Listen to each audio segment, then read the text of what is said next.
bali ñuy daal di addu mu nekkoon le ministre des sports fii Sénégal moom itam l'ancien ministre Matar Ba mouillé jusqu'au cou à la division des investigations criminelles ma ni kon dugal nañ ko na sànq ba tey yaa ngi ko doon brosser donc l'ancien directeur de l'administration générale et de l'équipement du ministère des sports Mamadou Ngom Niang moo daal di placé loo en tout cas ginnaaw ba nga daal di placé sous contrôle judiciaire mu daal di consigné benn somme bu 150 millions suñu ay koppar lors de l'enquête mu daal di rejeter la responsabilité sur sa tutelle di ki nga xam ne que moo di Matar Ba inculpé et placé sous le régime du contrôle judiciaire moom Mamadou Ngom Niang dépose na benn caution bu 150 millions suñu ay koppar comme les autres personnes mises en cause.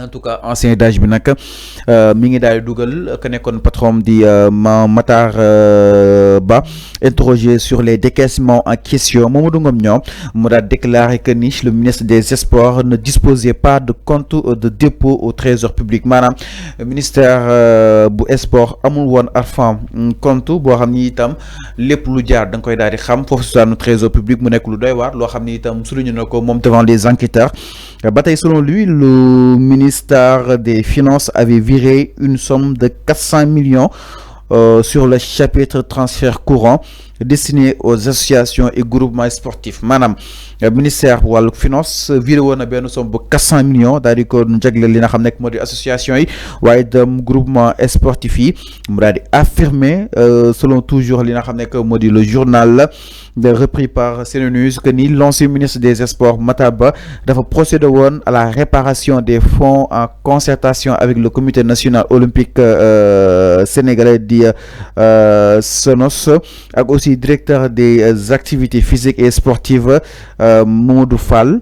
À l'issue de cette réunion, selon ses dires, le ministre aurait lui transmis un tableau de réparation des fonds mentionnant les montants alloués à chaque structure maanaam daal di koy jëbal benn tableau boo xam ni itam ku si nekk li la jëbal soit le corps structure bu nekk daal di ko fay bind en tout cas donc Mamadou Ngom Niang mi révélé que ni c'est toujours sur l'instruction de Matar Ba afin leen daal di procéder au virement des 205 millions de nos francs en faveur de la Fédération sénégalaise de basket.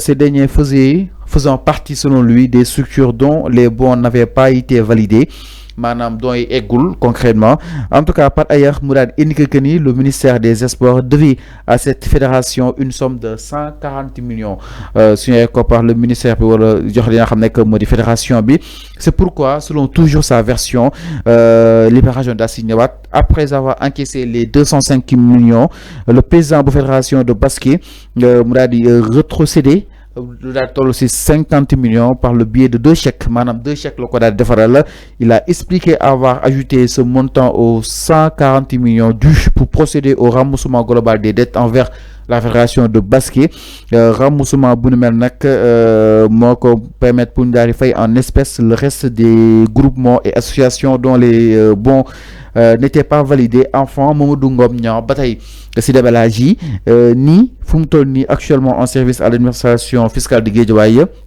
mi ngi insister sur le fait que l'ensemble des décaissements qu'il a effectués l'ont été sur ordre de Matar Ba lépp loo xam ni itam def na ko si millions yi ma daal di cité doo ko def si ndigalu ki nga xam nekk moo di Matar Ba enfin pourtant Matar Ba doon ne ministre bu sérieux woon ba nga ko wàccee ñu bëri naan pourquoi ñu koy wàccee ak aussi fi mu li mu yóbbu li mu liggéeyal li nga xam nekk moo di Sénégal nekk te li yëpp nag mi xew si ginnaaw li nga xam nekk moo di ministère yi yow mi nekk si sport sa xel màcc wàcc lool Covid bi mu daal di impacté woon espace yu bëri basket beeg football bi nekkate ñi ngi décaissé woon ay millions yoo xam ne gisuñu ko woon. ama junj naa ko fii dëmb bu dee yaa ngi fàttali. waaw anam moom ma ne ana Matar Ba wax naa ko fii dëmb. ñu xëy rek ñu ne le DAZ a balancé Matar Ba parce que loolu moo am fallu ñoom ils veulent sacrifier les DAZ ñoom les ministres là. ils veulent sacrifier les DAZ. alors que DAZ yorul xaalis. DAZ dañ lay jox ay chiffres ñu ne la jëndee ko ci prix bi yow ti na fekk exécuter les ordres les DAZ là ils ne font que exécuter les ordres du ministre.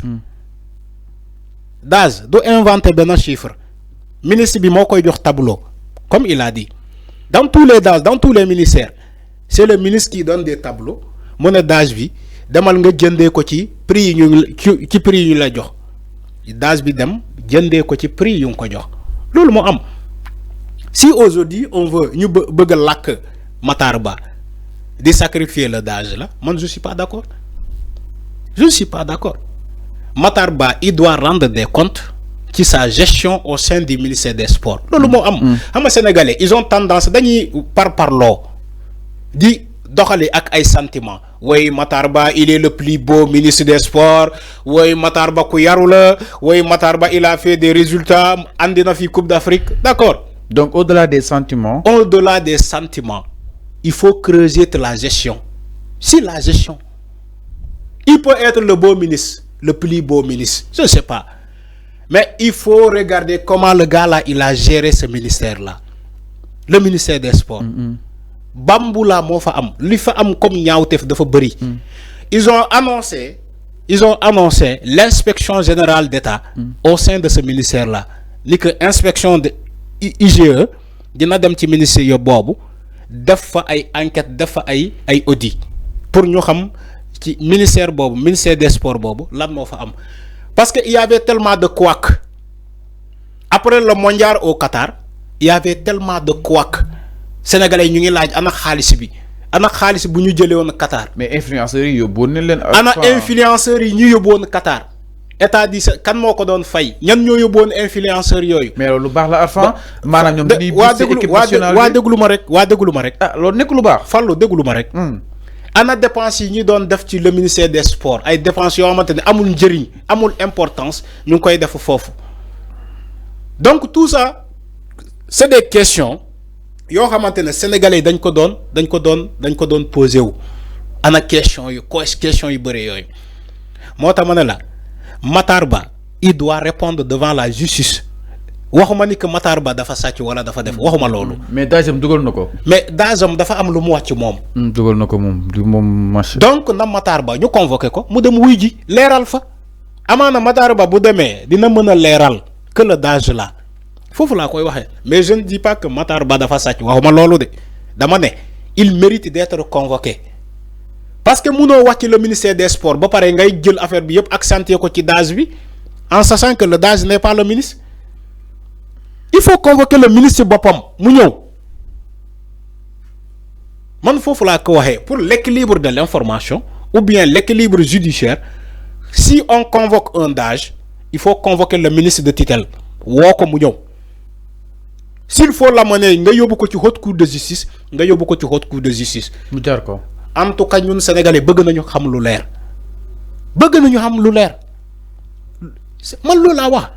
Certes la vérité est difficile à avaler c'est ça la vérité il faut pas sacrifier les DAGE ngeen bàyyi ministres yi woo leen ministres yi boo leen wooyee DAGE yi ngeen woo ministres yi man loolu laa gëm loolu kese la. Je sais que justice mu ngi ci loolu ils ont convoqué des ministres dinañ fa egg Fallou il faut que ñu régler problème boobu bu ñu bëggee développer Sénégal il faut commencer par là il faut que justice soit faite il faut rendre cette justice là. Alors avant cas bi maa ngi ko doon dégg sànq Moustapha Diop di ko wax que ni léegi daf ñuy permettre que ni léegi du rek. ministère yi la ñuy daal di topp léegi DAGE yi que DAGE yi fi nekk nii si jamono yi ki nga xam ne moo di Ousmane Sonko ñeen si bàyyi xel ndax ëllëg ñeen mën na leen ñëw ñu toppee donc da nga jàpp ne l'exemple est peut-être donné pour futur ñu war a ñëw concrètement. Mais c'est toute une chaîne la c'est toute une chaîne. du rek ministres yi la ñuy topp du ministres yi kese même les chefs d'agence dañ leen di topp les chefs d'agence laa la wax. donc kuñ def loo nga def. moo tax ma ne la c'est toute une chaîne ku yaakaar ni que yow. poste bi nga am mënuñu laa woo da ngay nax sa bopp chaîne bi yëpp la ñuy mën a woo ba ci suuf ba ci gardien bi sax mën nañu ko woo yow yaa ngi wax ay DAGE man maa ngi lay wax ci même ba ci ay chef d'agence dañ leen di woo donc gestion yemul ci secrétaire bi wala gestion yemul ci comptable bi gestion yemul ci ministre bi gestion yemul ci DAGE bi gestion c'est toute une chaîne bi ko gérer bu amee faille feneen rek dañu leen di convoquer ne leen fii ak fii gis nañu que ni que y a des malversations gis nañu que am na détournement am na falsification de documents fii gis nañu que am na détournement am na xaalis bu ñu dugal nii li mais ana xaalis boobu faillite bi fan la jóge ñu woo ñëpp ñu ñoo leeral ku nekk sa niveau bi nga nekk nga ñoo leeral tey ñu ngi ci niveau d'âge yi ñu ne du ñoom ministres yi nañu woo ministres yi bu ñu bëggee xam lu ñu leer loolu lay wax xanaa kay c'est facile Fallou. alors mi ngi noonu par rapport ak mbir mi Arfan mbiru foofu léegi la ñuy daal di jàllale ba tey si mbiru ki nga xam ne que moo di Macky Sall da nga jàpp ni ñoom ñëpp ils sont justifiables donc même Macky sax. suñ ko Macky ci boppam il est justiciable. daal di koy war a mën a poursuivre. Macky ci boppam il est justiciable et il le sait bien. Oui, dans l'exercice de ses fonctions Macky Sall il peut être poursuivi pour haute trahison. Maintenant fa laa bëgg ñu ñëw. Concrètement Arfan fa laa bëgg ñu ñëw du côté de la régie par rapport ak